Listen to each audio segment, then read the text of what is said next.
Good afternoon, students. As we have already announced, we will be conducting current affairs sessions for preliminary as well as mains examination. So today we are going to conduct our first session on current affairs. So we are giving you 14 to 15 page booklet every day. This booklet you can get as a soft copy from our Facebook page, even from our WhatsApp group, or you can download it from YouTube channel also. So today we will be conducting these current affairs sessions will be conducted in two manners. So we will be dissecting three newspapers, that is Live Mint, The Hindu and Indian Express, and all the news which is important from preliminary perspective and the news which is important from mains perspective, we will be giving you per day. The news will be discussed here with you.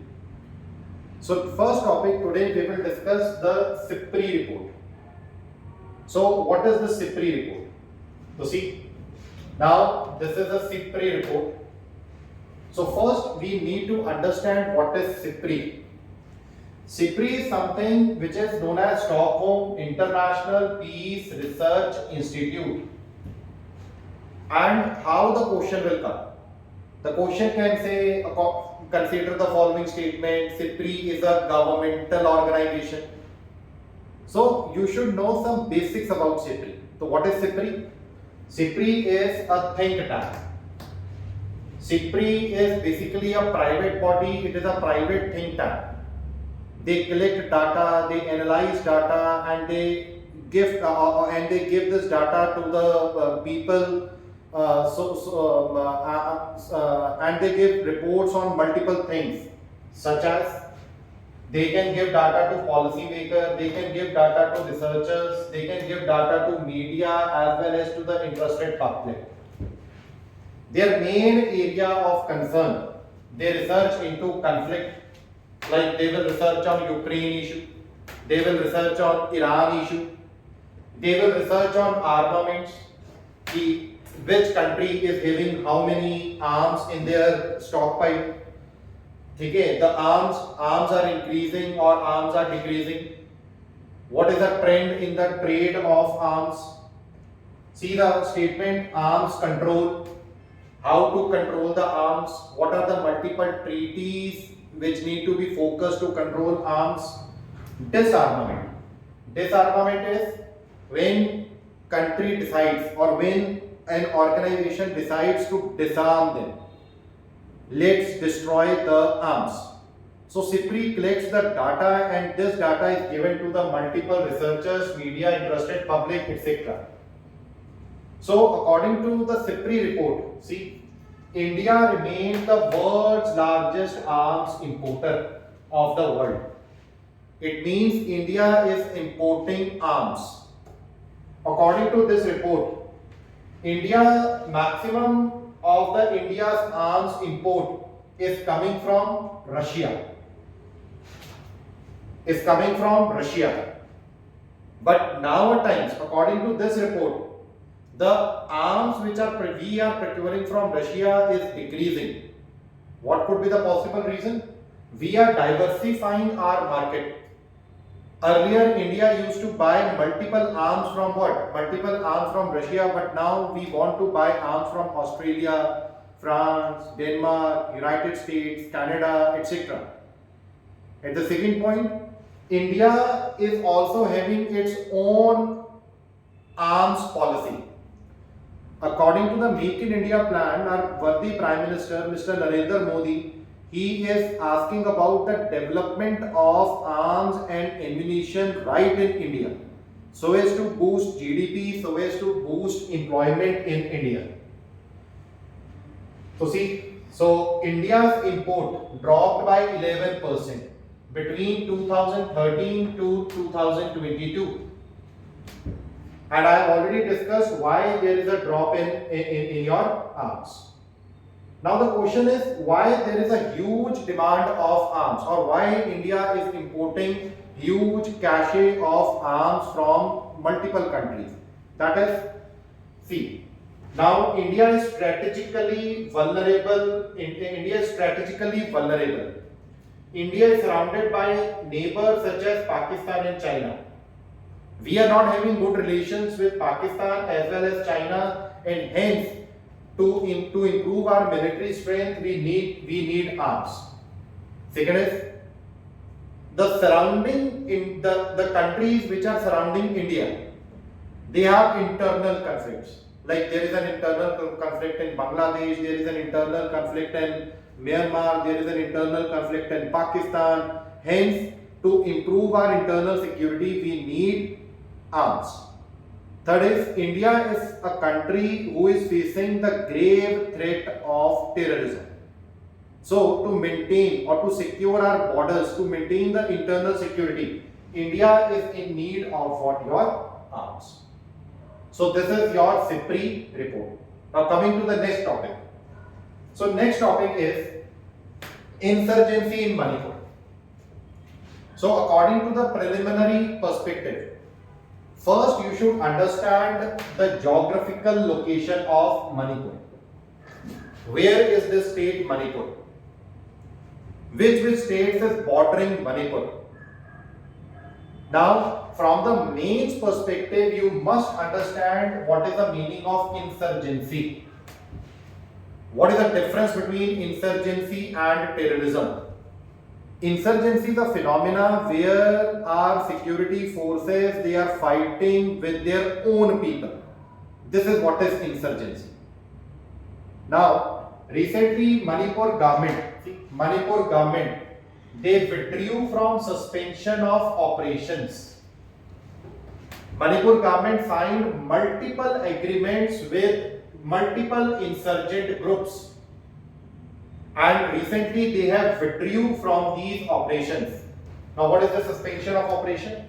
Under this agreement, Manipur government decided they will not launch any armed offensive strategy against rebels, and rebels will not hurt government.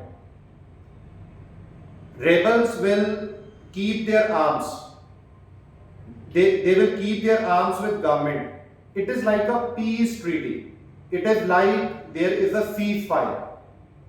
So recently, these two groups, Kuki National Army and Zomi Revolutionary Army, they disrespected this agreement, and hence Manipur came out of this, or Manipur government came out of this suspension of operation agreement. Now the question is, why there is insurgency in Manipur?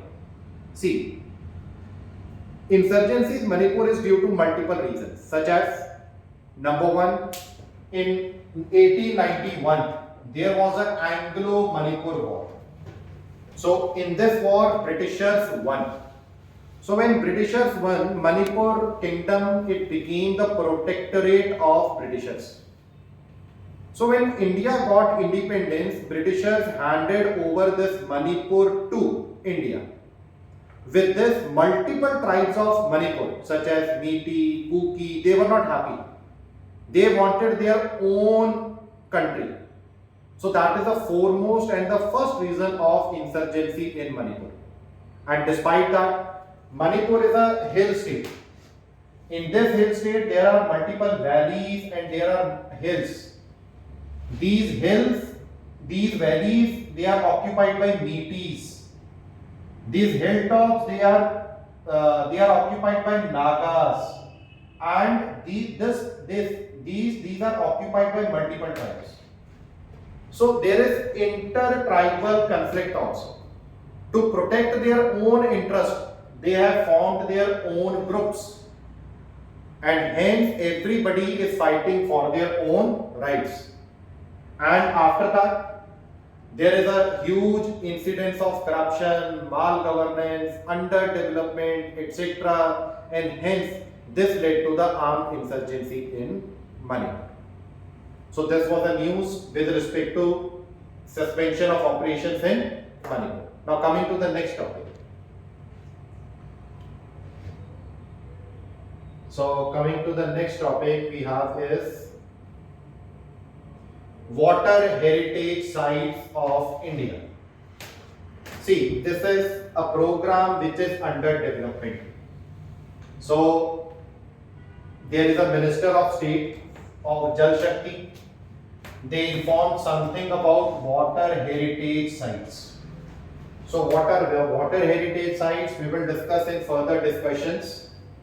So what is this India WRIS portal? See, water is a resource, and in the era of climate change, in era of global warming, this resource is getting wasted. We are losing water on multiple fronts. Hence, government and multiple think tanks, multiple people, they want to save water. They want to make policy on water. So we can save water, we can make policy on water only when we have an adequate data. How much water we have, how much water we have underground, how much water is stored in glaciers, how much water is there in rivers, how much water is there in lakes, etc. So now Government of India had launched this web enabled water resource information system. Under this information system, we will be having a data on water. What amount of water we have, how much we are using, how much we are wasting. So analyzing that data, we will make policy on water. And similarly, Government of India has also started with what? National Hydrology Project. What is this project? This project is to extend how much water we have, what is the quality of our water, and is this water accessible to us. And the main target of this project, National Hydrology Project, is the water resource management. Hence, just make a point, if you want to use any resource effectively and efficiently, you need to have a data. So this is about National Hydrology Project, and that is your National Water Heritage Sites. So this news is under development. As these news will mature, we will talk further on this news. Now the next news, this is not that important. This news is dragon fruit. Dragon fruit is a type of fruit. Now recently Government of India, Ministry of Agriculture and Farmer Welfare, they are focusing on dragon fruit. They are promoting the cultivation of dragon fruit. So what is dragon fruit? This news is these things are not that important. So number one, they are hermaphrodite. Hermaphrodite means dragon fruit में mail और female जो 6 organs हैं वो एक ही fruit के ऊपर है, वो एक ही प्लांट के ऊपर है. And this plant, it can grow in any kind of soil. They need less water. Means this fruit needs less water. When it is less water, it means this fruit is less water intensive. And this fruit is already being cultivated in Southeast Asia. That is your Thailand, that is your Philippines, etc. India, United States and Caribbean islands. So why government want to promote this fruit? So by promoting this fruit, we can have nutrition. See, there is one term which is written here is nutraceutical. Like you have pharmaceutical. Pharma means a medicine which can improve your health, which can cure a disease. So this fruit is having the nutrition properties. It is a nutraceutical. Nutraceutical means it is having good amount of nutrition. So this fruit can improve nutrition in this country.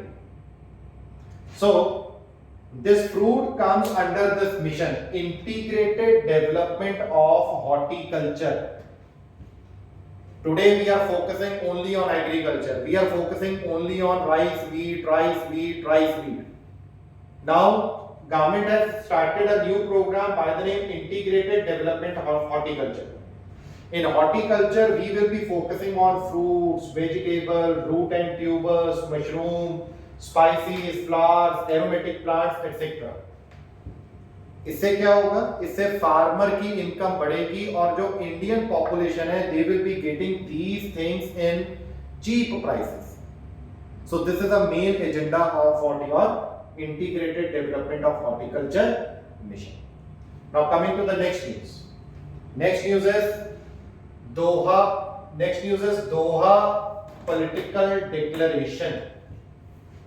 So first you should understand what is this Doha. Doha is a capital of Qatar. It is a capital of Qatar. Now you should understand where is Qatar. So I request you, you must see Qatar in your atlas. Qatar is a country in Middle East. Qatar is a developed nation. The main reason of its development is they have a rich source of oil. Now you should also focus on India-Qatar relation. That we will talk when the relevant news will come. So in this news, you just remember one thing, that is, don't go in detail in this news. This news is not that important. Just remember, this declaration is for LDC. That is your least developed countries. How to develop LDCs, how to improve education, health, growth, GDP, etc. in LDC. So this is what is your Doha political declaration. Now coming to the next news. Bumchu festival. So this will become a part of your art and culture. So in this festival, or we can say सबसे पहले question ये है कि ये festival कहाँ है. So this festival is celebrated in Sikkim. It is a Buddhist festival. इसमें क्या होता है कि एक बड़ा सा जार होता है which is known as vas. So this is a pot of sacred water. This pot of sacred water is closed for the year. It is opened for in first lunar month. First lunar month. That is 14th and 15th of first lunar month. So in 2 days, this pot of water, the water which is in this pot, it is distributed among devotees. So एक ritual है, एक मान्यता है कि जो इस पानी को पिएगा उसका फॉर्च्यून बढ़िया होगा, उसके पास पैसा आएगा, उसके पास वेल्थ आएगी, उसके पास जीडीपी, उसके पास बल्कि अच्छी नॉलेज, अच्छी एजुकेशन आएगी. So this is your Bumchu festival. और ये भी बोला गया कि ये जो फेस्टिवल है ये इस मॉनेस्ट्री में, टाशिडिंग मॉनेस्ट्री में मनाया जाता है. और जो टाशिडिंग मॉनेस्ट्री है this is in western Sikkim. जैसे ये आपकी मॉनेस्ट्री है, this is on a hill top और नीचे आपकी रिवर चल रही है, द रिवर रंगीत. नाउ दिस रंगीत river is a tributary of river Teesta. And Teesta further flows into Ganga. So geographical news I am also telling it with you. So this will improve your geography section. And ये भी है कि ये monastery किसने बनाई, ताजडिंग monastery किसने बनाई, तो वो बोला गया कि ये पद्मा संभव. Was a Padma Sambhav who spread Buddhism to Tibet. So that is your Padma Sambhav. So what is Bumchu festival? ताशिडिंग monastery में मनाया जाता है. It's a pot of sacred water. Monastery के नीचे एक river है रंगीत. रंगीत is a tributary of Teesta and Teesta flows into what? Ganga. ये monastery किसने बनाई? ये monastery बनाई आपकी पद्मा संभव ने. So this is all about your Bumchu festival. Next, behavioral lab. So Rajasthan in Jaipur India का पहला बिहेवियरल लैब खुलेगा. News is not important, but behavioural lab होता क्या है you must understand. In this laboratory they will be using hardware, they will be using software to understand the behaviour of humans, so as to understand how humans will behave in different situations. और इससे क्या होगा? इससे we can study the psychology, we can study the psychiatrist. हम ये भी देख सकते हैं जो टेक्नोलॉजिकल चेंजेस हो रहे हैं, जो टाइम जो जैसे जैसे टाइम बीत रहा है, why there are stress level, how to reduce the stress level, अगर किसी को कोई स्ट्रेस है तो उसको कैसे खत्म करना है. So this is what is your behavioral lab. बस आपको इतना याद करना है, ये इंडिया की फर्स्ट behavioral lab है and it is getting set up in Java. Coming to the next news, Black Sea Grain Initiative. Now what is this? देखो, understand the issue holistically. Number one, you must understand Black Sea.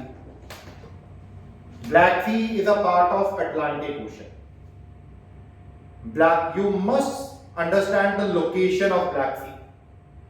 Like if I will scroll नीचे, अगर मैं थोड़ा नीचे जाऊंगा, तो यहाँ पे we have mentioned about Black Sea. So which countries are bordering Black Sea? How to reach Black Sea? Now this Black Sea will become important from your geographical perspective. This you will read when you will be reading journal study preliminary mapping. So what is the Sea Grain Initiative? The Sea Grain Initiative is, now you know, Russia have bombarded Ukraine, and Ukraine is having a coast on Black Sea. So when Russia bombarded Ukraine, Russia blocked Ukraine. Now through the intervention of United Nations, and Turkey, they requested Russia that Ukrainian economy will fall if you will block Black Sea. So under this agreement, Russia allowed. Russia ने ये बोला कि अब Ukraine से जो important उनका सामान है, जैसे खाना, resume vital food, fertilizer exports from Ukraine, ये कैसे दुनिया तक पहुंचाना है. और इसमें रशिया ने ये बोला कि जो भी शिप यूक्रेन जाएगी उसको इस्तांबुल रुकना होगा, उसकी वहां पे चेकिंग होगी, चेकिंग होके वो यूक्रेन जाएगी, वापस आते हुए भी चेकिंग होगी, और फिर वो शिप इधर उधर क्या है जा सकती है. So this is what is your Black Sea Grain Initiative. तो इसमें आपको ये पढ़ना है what is this Black Sea. आपको ये पढ़ना है which countries is bordering Black Sea. आपको ये भी पढ़ना like we have already mentioned. आपको ये भी पढ़ना है कि यहाँ पे what is the Strait of Bosphorus. अब जो स्ट्रेट ऑफ बॉस्फोरस है वो ब्लैक सी को और किस सी को कनेक्ट करती है. ठीक है. What is strait of Dardanelles. So coming to the next news. Now see we have already mentioned about Black Sea. We have already mentioned Black Sea is bounded by which countries. We have already mentioned about strait of Bosphorus. ठीक है. So come to next news, that is Sanjay Dubri Tiger Reserve. See, there was a simple news in newspaper कि one tigress died due to electrocution in buffer zone of Sanjay Dubri Tiger Reserve. Now the issue comes Sanjay Dubri Tiger Reserve. The first question is, where is this tiger reserve? So this tiger reserve is in Madhya Pradesh. Now you should also understand where in Madhya Pradesh. Northern Madhya Pradesh, Southern Madhya Pradesh, Eastern or Western, in what part of Madhya Pradesh? So this tiger reserve is in the eastern part of what? Madhya Pradesh. And is a corridor. जैसे like suppose this is a Madhya Pradesh. So there are 3-4 tiger reserves in this area. Guru Ghasidas Tiger Reserve, which is in Chhattisgarh. Then Palamu Tiger Reserve, which is in Jharkhand. So this is a continuous forest from Bandhavgarh to Palamu. In different areas, they have given different names. Like Bandhavgarh, Madhya Pradesh. Sanjay Dubri, Madhya Pradesh. Guru Ghasidas Tiger Reserve, Chhattisgarh. Palamu Tiger Reserve, Jharkhand. And this forest, ये जो हमारा forest है, This is made up of moist and dry deciduous forest. और इसमें there is a huge biodiversity. You can find multiple animals such as tiger, such as sloth bear, such as chinkara. Chinkara is like a deer. Such as sambar and such as dhol in this ecosystem. So coming to next news, exercise La Perose. You just remember one thing, this is a naval exercise. This exercise was conducted in Indian Ocean region. Then will be some news, we will talk about the relevance of Indian Ocean region. बस आपको ये समझना है यहाँ पे कि ये जो एक्सरसाइज है वो फ्रांस के अंडर हुई है. And it is very simple to remember, this word is a French word. Hence, who is conducting this exercise? France with multiple of its allies. So this is what is your exercise La Perose 2023. Coming to the next news. Indian black turtle. The news is not that important. This is a turtle. This turtle is mainly found in what? Mainly found in standing water bodies. And see, sometimes rivers. ठीक है? और ये police है, police ने ये turtles को पकड़ा है. It is like a poaching. They were trading in these turtles and hence police captured them. This is a news with respect to what is your turtles. So, see, when you will read all this document, to aid in your preparation, we have also come up with MCQs.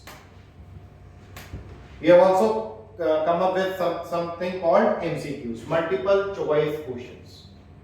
So based on the news what we have discussed, so we will be giving you 4-5 MCQs daily, so that you can understand the news, current affair, current issues in a very holistic manner, and you can make your preparation holistic and complete. So thank you.